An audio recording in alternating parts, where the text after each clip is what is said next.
Awesome. So we are pleased to present our client, Greenworks in Kansas City, and our pro bono marketing campaign we've done over the last year. My name is Meg Hoobie, and I work for a startup that specializes in web marketing for attorneys.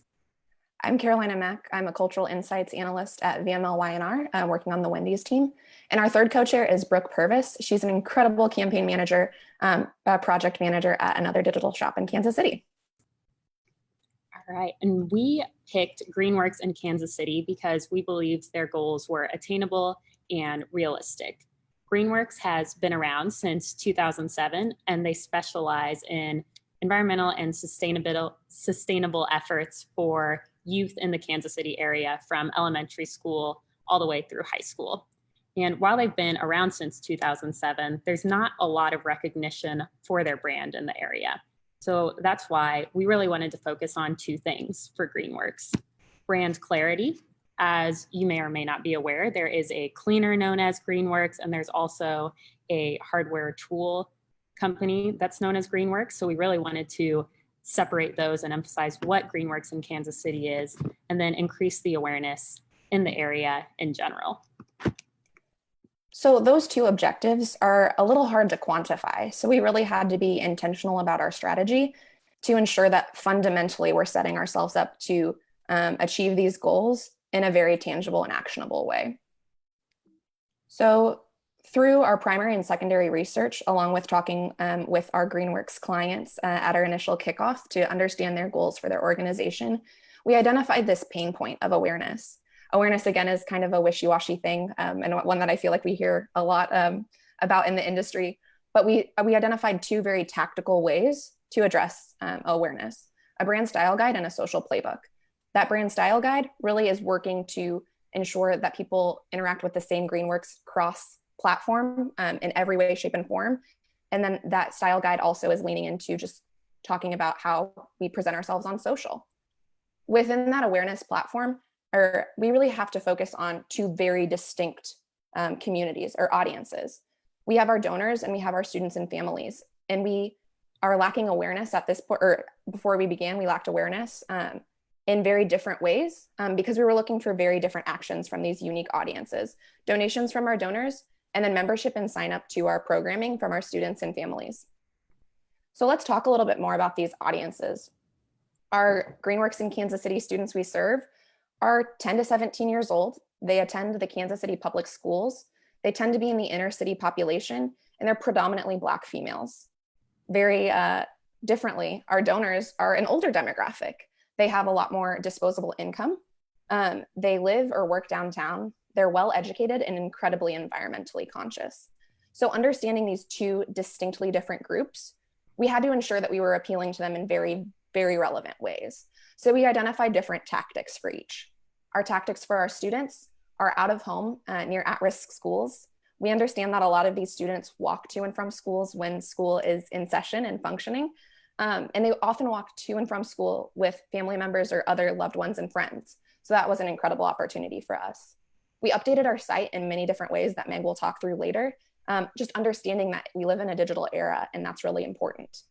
We also created a bank of images for social and other digital assets that Greenworks can continue to leverage in the future, as well as a Facebook and Instagram paid social guide. Again, just continuing to equip our clients to succeed in the future. Then our donors, tactics are very different. We did also leverage out of home in the downtown Kansas City area and our radio spots in Kansas City markets. Both of these were leveraged to kind of target our audience in their downtime and disrupt their commute and begin to create brand recall within Greenworks in Kansas City. We also established a LinkedIn paid content guide to complement our Facebook and Instagram paid social guide, understanding that both our donors demographic and different businesses that could be contributing to the organization are very active on that platform. And then finally, something that we're continuing to see results from, which is always exciting, is earned media pitching to local news outlets. Let's start with our brand style guide. Greenworks in Kansas City has been around for a while. And initially when we started working with them, we asked for their file of their logo, and it was tiny and it was very grainy and it was difficult to work with. So we worked with our incredible art directing volunteers to create a vector version of their logo, which sounds like a very small thing, but in the long run, this is setting them up to be taken more seriously and unified as a brand cross-platform. We also were really intentional, and our clients were really intentional about the colors that they're using when they talk about their brand. You can see the green is representing earth, blue, water, gray is representing soil, and yellow is representing sunshine. All of these things are imperative to the work that Greenworks is doing within these children's lives. And they're also kind of metaphorically significant to the organization as well. We also equipped them with variations of this logo to equip them to be optimized for platforms that we aren't really foreseeing in the future. Again, we want to set them up to be successful in the long term. And then we also know that we might not be the last organization that works with this company. So we want to continue to equip them to be consistent in the future and kind of speak the language that our lovely art directors created and kind of use this as a guide for their future. And then finally, we created this wonderful GIF that you're seeing now. It's so interesting and gives it such a personal element to see your clients get excited about the work that you're doing. And even since we've been communicating with our clients, they've been using this in their email signatures, and they've started to look into implementing it on their website and across other platforms as well. Yeah.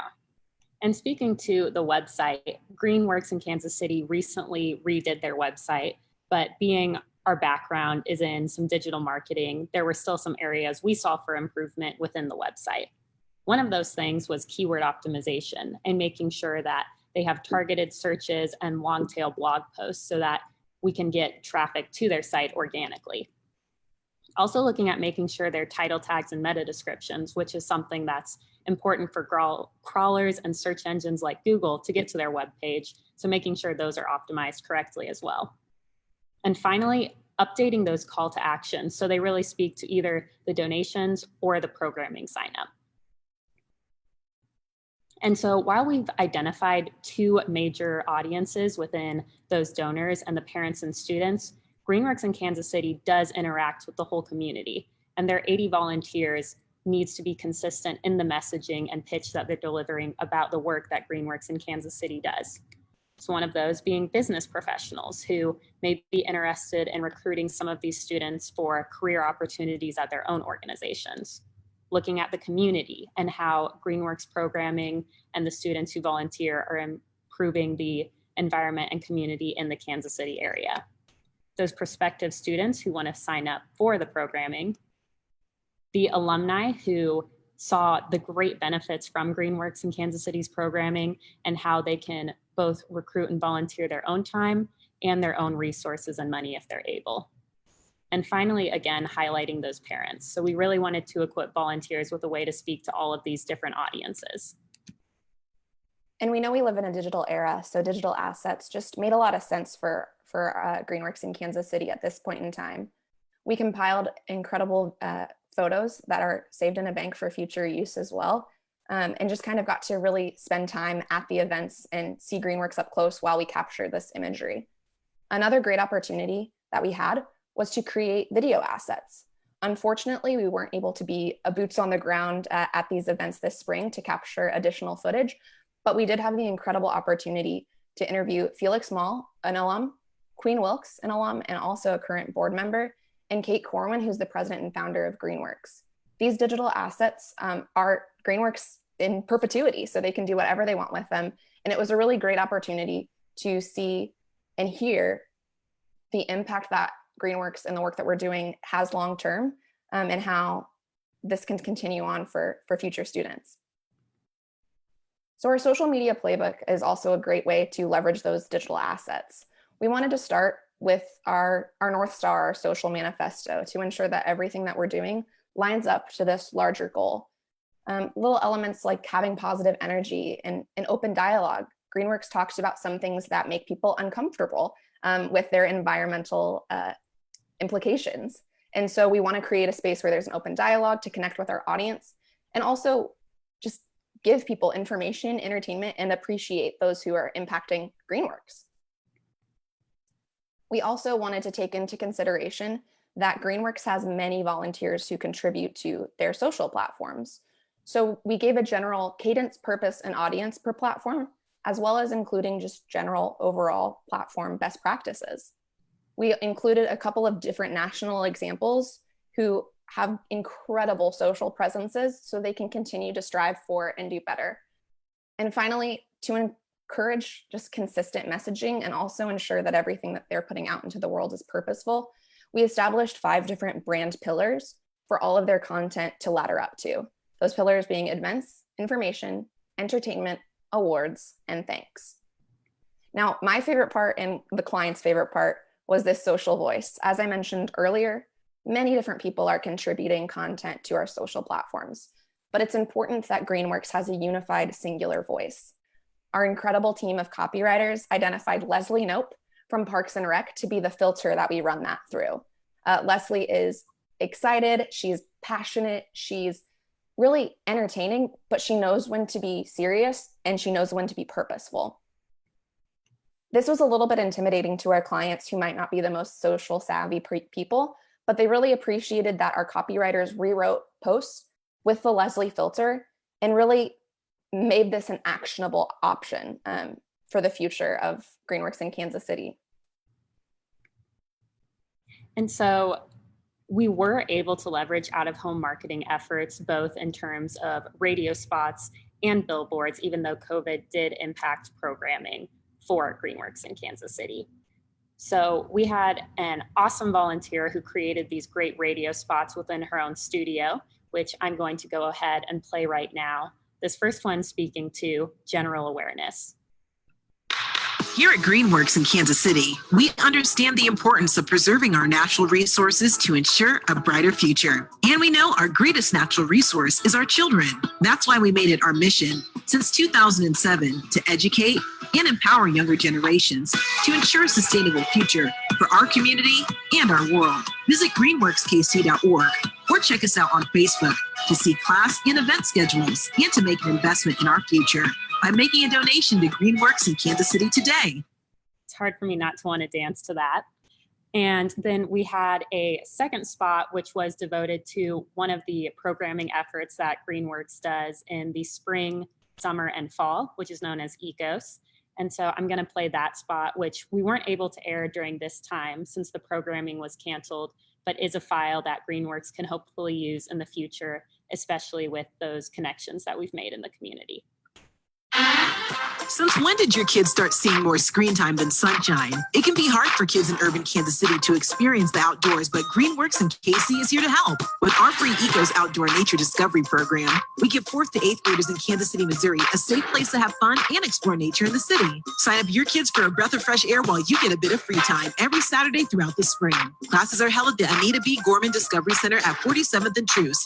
Register and learn more at greenworkskc.org/programs. So that first spot played on KJO 105.5, and we would have been switching out the second spot had the programming happened. We also created 2 out-of-home billboards, that one of which the general awareness displayed in Kansas City, and viewers were able to see on their commute to and from work. And we have provided Greenworks with the editable version of the one speaking to ECOS so that they can reuse that, especially since they've already made the connection for the placement. And so here are some of the results that we were able to measure before the impact of COVID. So we did see over $75,000 is the amount of time that our volunteers donated. You can see how often that our radio spot played, how often our out-of-home placement was viewed, and then an overall increase in that organic search, the visits from social accounts, and the time that was being spent on the website. And luckily, we have provided Greenworks with the tools that it needs to continue to make those qualitative improvements and see the results that we weren't able to measure at this time due to COVID. So speaking to that, the programming was put on hold. In addition to ECOS, one of their major programs, they also do an Accelerate program for internships for students in the area. However, we have provided Greenworks with the tools it needs to continue to adjust its messaging during that time. So one of the things they've been doing is writing blogs to activities that students can participate in during a pandemic, as well as been applying to various grants to resume their programming when they're able. So we've given Greenworks what they need to continue to grow within Kansas City. and nurture those relationships that they already have, and then have that bountiful harvest in the future with not only donations, but their student involvement. Thank you. Thank you. Awesome. Well done, you guys. And right on time. We will pop you into your Q&A room with the judges, so look out for that breakout room link. I just wanted to also say, for those of you tuning in on Facebook Live, I'm seeing a lot of familiar faces from our first session earlier today. So thank you for continuing to support the lifeblood of Add2, which is public service. We are going to be coming up with Add2 Dallas at 5:05 p.m. Eastern. So please stay tuned for that, and we'll catch you back here right on the other side of this break.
All righty. It looks like we are seeing the Dallas team coming on. Hi guys, how you doing? Hi Katie. Good, how are you? Good. Welcome, welcome. Are you all set to present? We sure are. Awesome. All right. Well, in that case, I'm very pleased to present Add to Dallas's public service presentation. You guys have the floor. Perfect.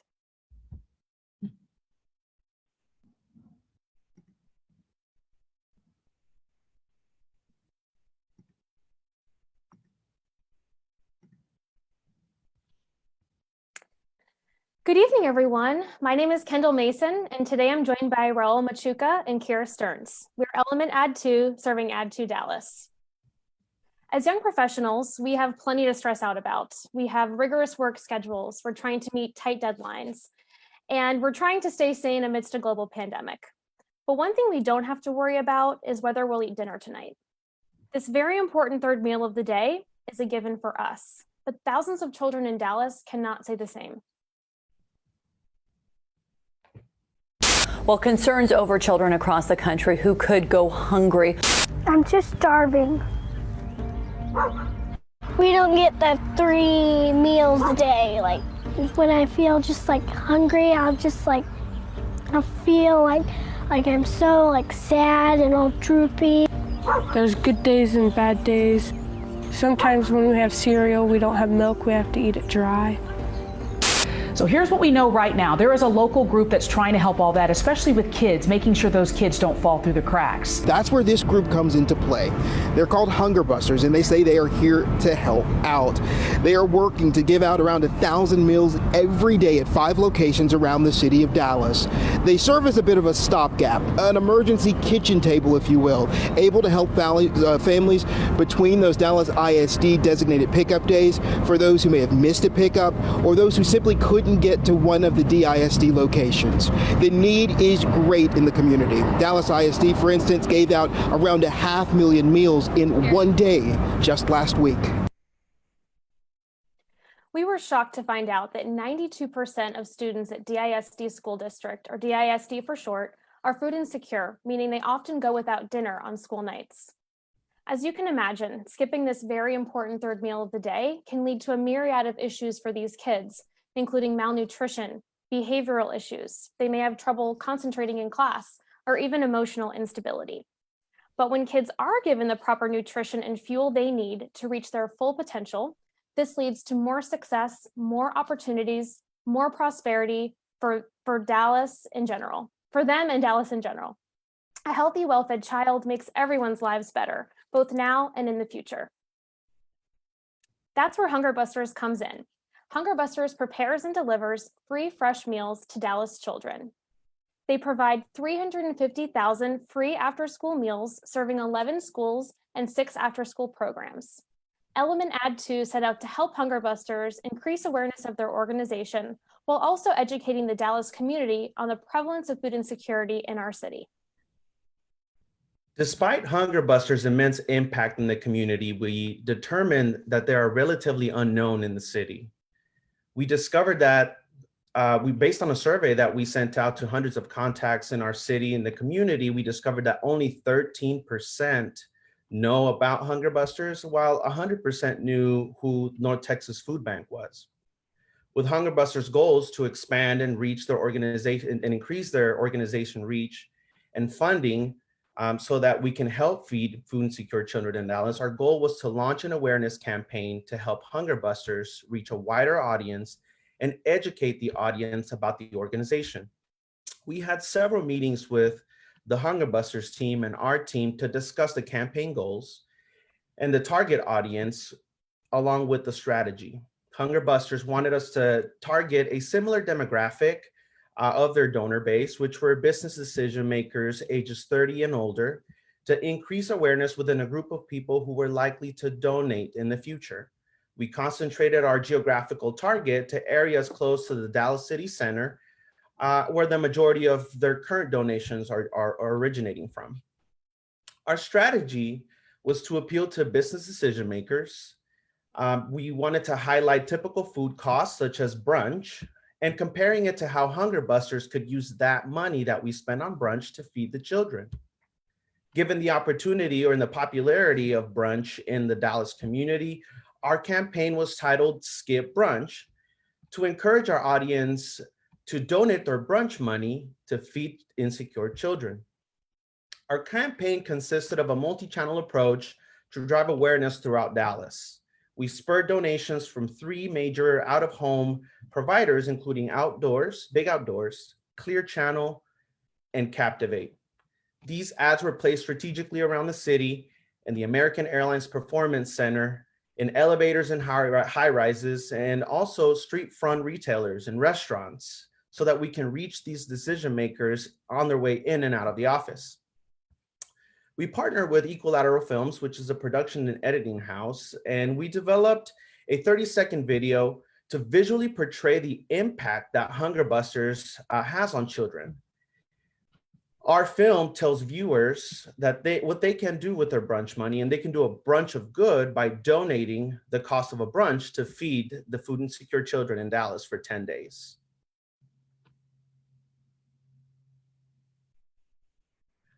We completely redesigned Hunger Busters' website. Hunger Busters had an older, stark website that did not tell their story well.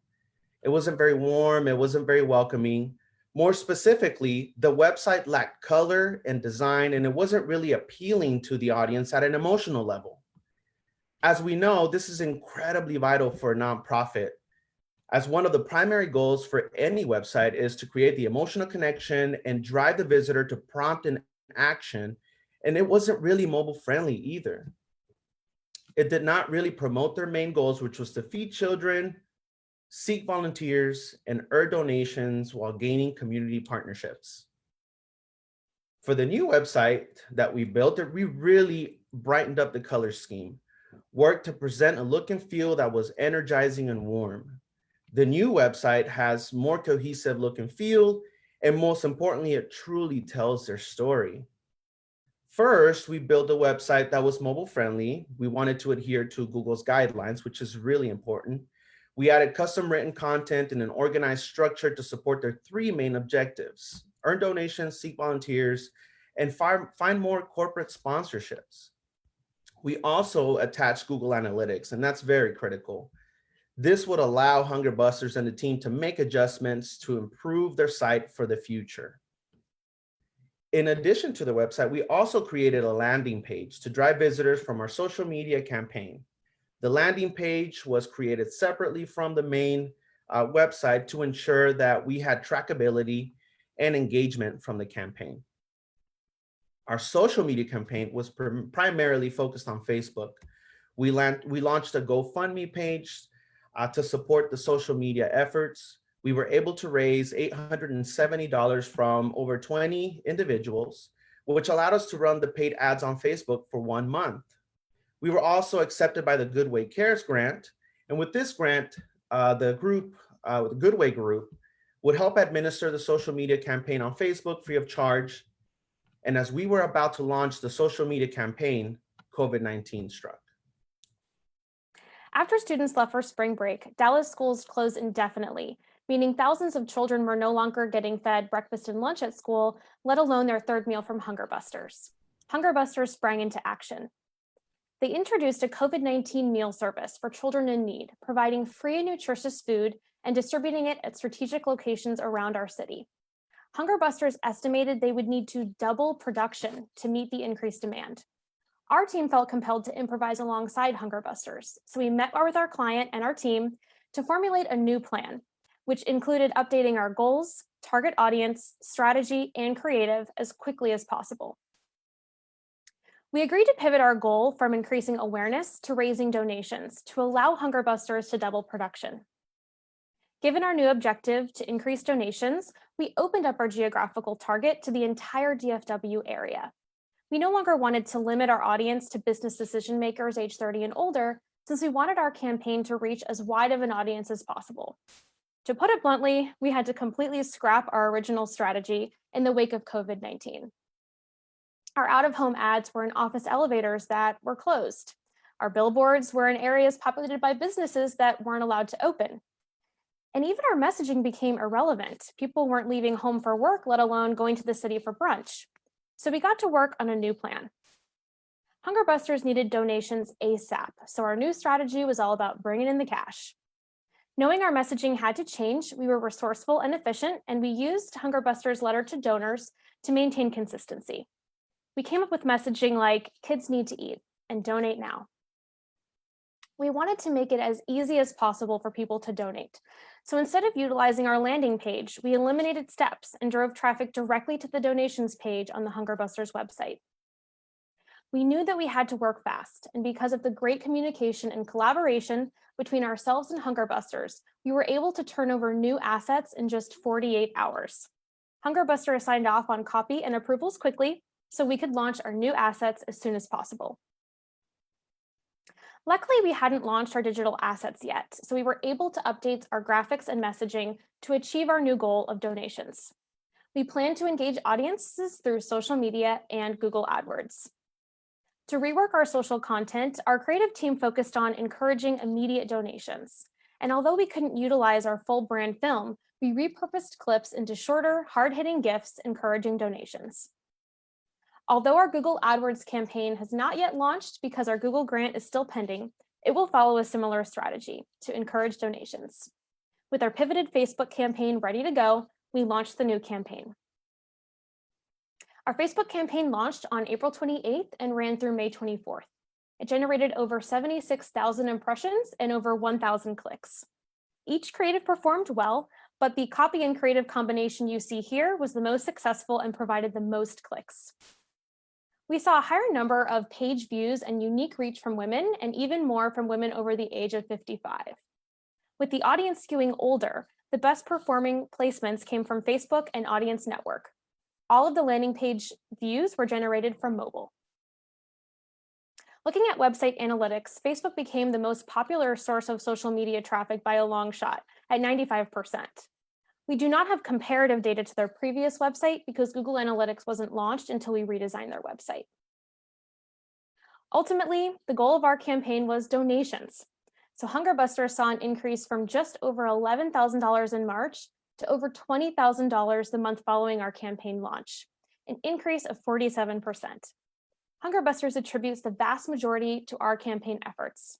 And because of our relationship, Goodway Group also donated $500 to the cause. In light of our campaign, Hunger Busters hired a part-time social media coordinator to take the reins on their social media once our campaign ended, which we consider a huge win. All these donations means that Hunger Busters was able to provide an additional 15,000 meals to food insecure children.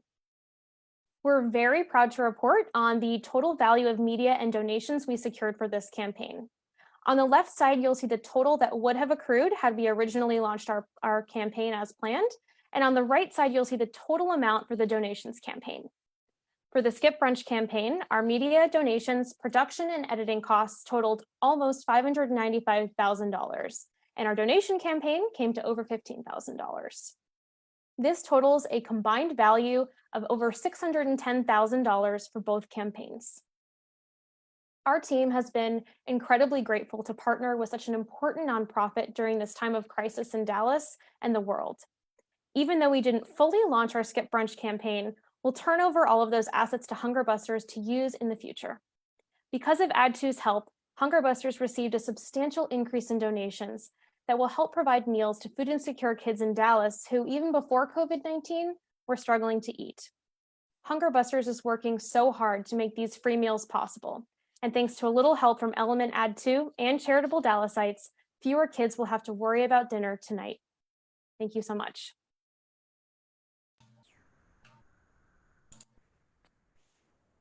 Amazing. Well done, guys. Thank you. Big round of applause on social for you guys too. We're going to pop you into your Q&A now with the judges, so look out for that invitation shortly. And while they're going off to talk with the judges, I have an update for you. Over the last little bit, some numbers came in. It looks like we are surpassing 63% of our raffle goal. So I have to say major thanks to everybody who has supported us, and there's still time. Technically the raffle, which you can view at bit.ly/add to raffle 2020, will be open through June 21st, but I'm interested to see what we can do by the time that we announce the winners tonight at 8 p.m. Eastern. Coming up next will be Add to Hawaii, and I should say they are our last club presenting, last but not least. Please stay tuned for those guys coming up at 5:30 p.m. Eastern time. It might still be before noon over there in Honolulu, but I guess we'll find out. At any rate, catch us back here at 5:35 p.m. Eastern, and we'll see you guys shortly. Thanks.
Hey everybody, we are going to get started in just a few moments with our last competing club this year, Add to Hawaii. They're chilling out in the breakout room right now, and we'll bring them back on right at 5:30, well, it might be 5:34 Eastern time. So just sit tight and they'll be joining us shortly.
All right, and we are back with our last presenting team of the competition, Add to Hawaii. Aloha. Hello. Are you set to go? Yes, Feeling I good? am. All right, awesome. Well, with that, I am so thrilled to give the floor to Add to Hawaii for our final presentation for this public service competition. The floor is yours. Thank you.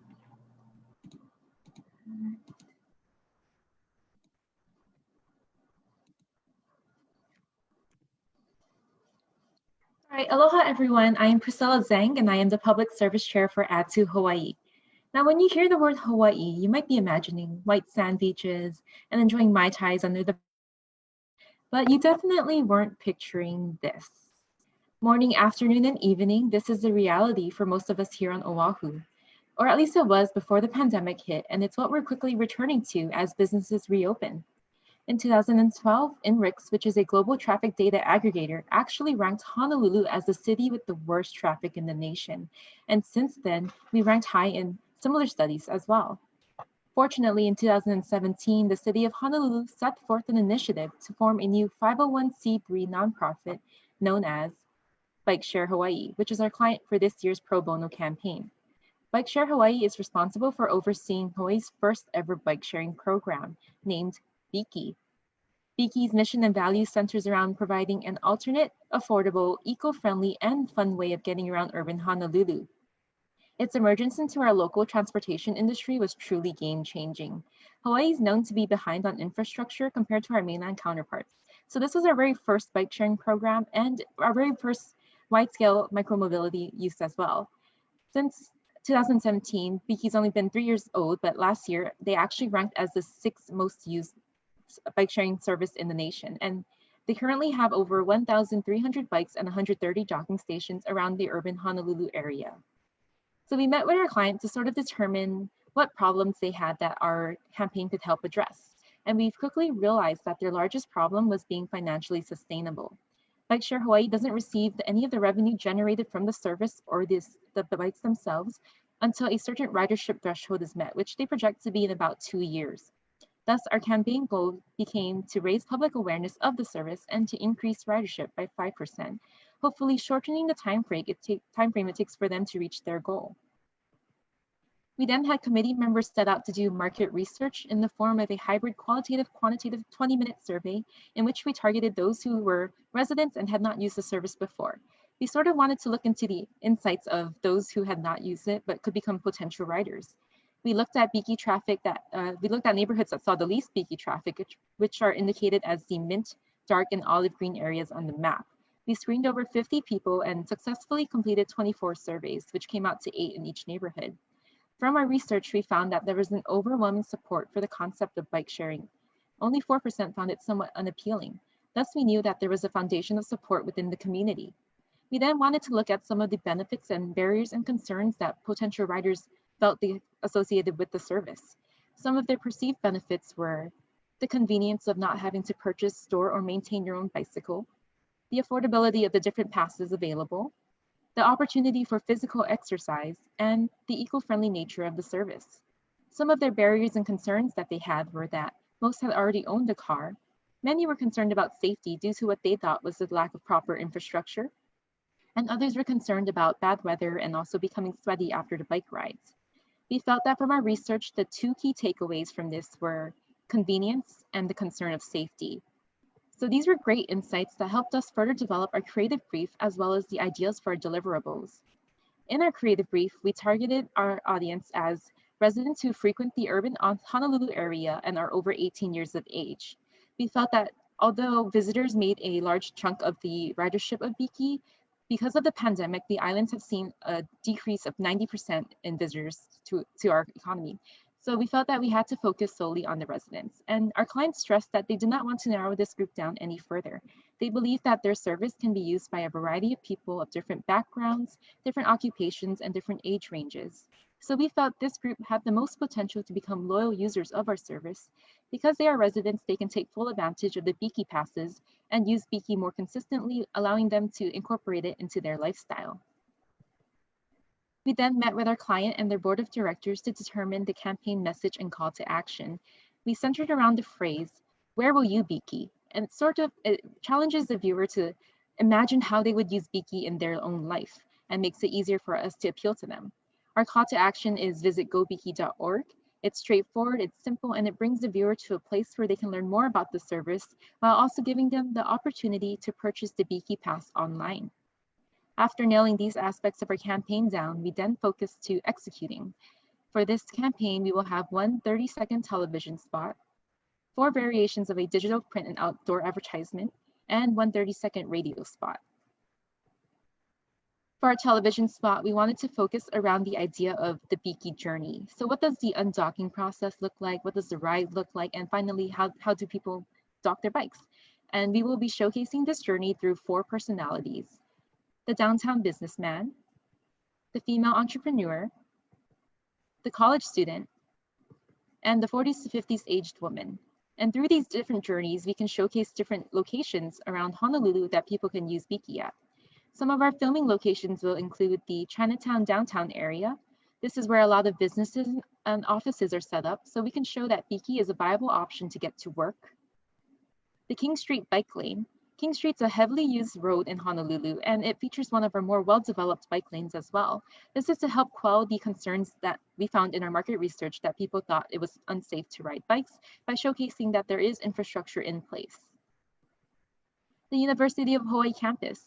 This is to show that Beaky is an affordable and viable option for college students. The Ala Moana Beach Park area. It's a place that's heavily visited by residents and visitors alike, and it's a very vast area of land that people can use to ride Beaky recreationally. We will also be filming a night scene to showcase some of the safety features on the bike when it is used after dark.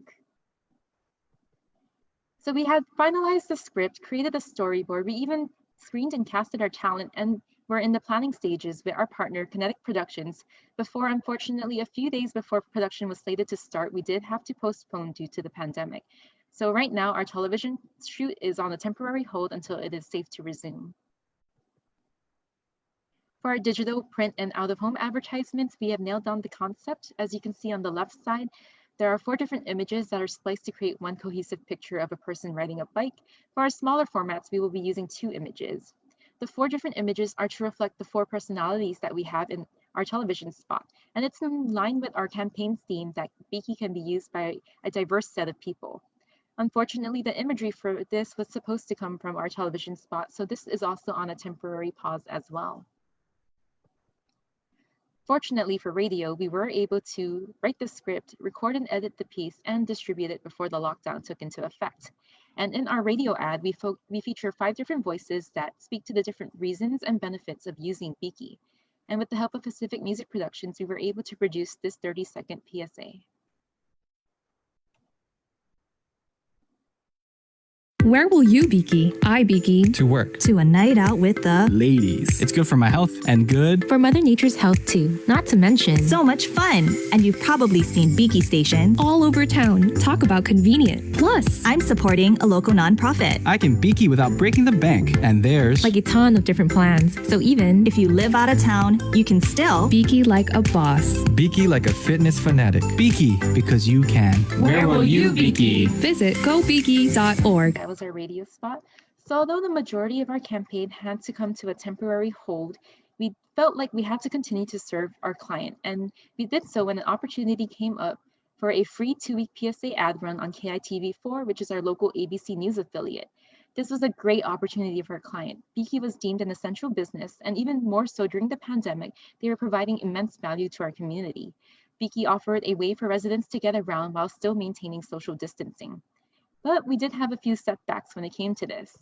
We had a 48-hour turnover time since KITV4 wanted to broadcast this PSA the week after they had made the offer.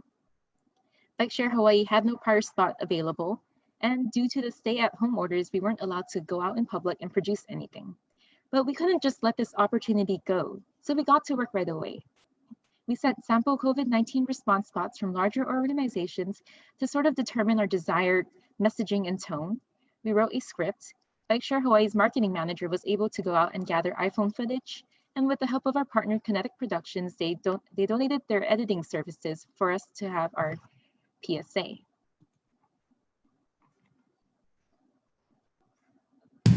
Whether it's to work, to grab necessities, or to exercise, Beaky is here to help keep Honolulu rolling.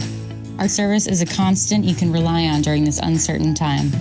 We're working hard to make sure our equipment is clean, safe, and accessible for your essential trips. Help us help you by doing the following. Visit gobeaky.org or download the Beaky mobile app. So after the PSA aired, we were able to get our client to share some of the data that they had. And we were able to collect data from total Beaky rides overall, total new signups, and also visits to their website. So as you can see, the blue bars, that is data that was gathered during the baseline weeks of January and February and leading into mid-March, which is when the pandemic really started to hit Hawaii. And across the board, we saw a 50% drop, which was very detrimental to our clients' operations. On April 12th, when we aired the PSA, which is where the red bar starts, we began to see a positive correlation between airing the PSA and also these KPIs. Especially on total new signups, we saw that during the second week of the PSA and the following week as well, the numbers were higher than what they were during the baseline weeks. In fact, respectively, they were 20% and 31% higher than the baseline average. So we felt this was a great outcome for our client, and we believe that we can take it further than a 2-week TV run. So we want PSA into a shorter video for our digital platforms and propose a digital strategy next. As for the original aspects of our campaign, we had committee members reach out to local media organizations to ask for donations in airtime and ad space. For television, we were able to get Hawaii's top 3 news stations to commit year-long PSA schedules. We also received donations from Hawaiian Telecom, which is one of Hawaii's largest telecommunications providers. And although we felt in our creative that we couldn't really target our audience any further, we believe that we could do so in our media used. So for television, we will be able to target our baby boomer generation. For our digital, print, and outdoor advertisements, we received magazine space from Hele Mai, Hanaho, and Honolulu Magazine. We also received poster spaces for Hawaii Malls Incorporated, including some at Ala Moana Shopping Center, which is the world's largest outdoor mall, and under normal circumstances, sees up to 53 million visitors a year. Digitally, we were donated banner space from Honolulu Magazine, as well as pre-roll space from KHON2 News. And with our campaign budget, we plan on purchasing Instagram advertisements that we can use with our print concept, as well as shorter versions of our television PSA. And through our digital print and out-of-home advertisements, we can target our generations X, Y, and Z. For radio, we were able to get these 4 organizations who collectively run 21 radio stations on Oahu to donate airtime. We actually launched this part of our campaign back on April 1st of this year, and it will be running until the end of March next year. And through radio, we can target our Generation X. As for our campaign, currently it's valued at $226,322. We do expect it to go up to $1,250,000 because we have yet to calculate a lot of costs associated with production as well as the value of media that's been donated to us, but we have yet to run. For our client, we were able to produce their first ever radio spot and complete their COVID-19 PSA for them. Once our deliverables are finalized, this will be the first fully integrated marketing campaign in the sense that we are sending a consistent message across our traditional and digital platforms. As for our goal of increasing our 5% ridership, we feel that at this time we aren't able to accurately calculate that as we have yet to finalize the campaign, and because of the pandemic, our clients' businesses has been affected harshly. So we do have to revisit that and sort of rethink how we would achieve this goal. Up next, we do plan to sit down with our client to sort of discuss the changes to the creative messaging, especially to match this world situation of the pandemic. And after that is finalized, we will resume our television, print, and digital ad production. Once all of our deliverables are created, we will distribute our media and officially launch our campaign. And from there, we will gather results. So on behalf of Add to Hawaii, I want to express how grateful we were for this amazing opportunity to work with a prominent nonprofit that provides so much value to our communities. And we look forward to finalizing the campaign when it is safe to do so.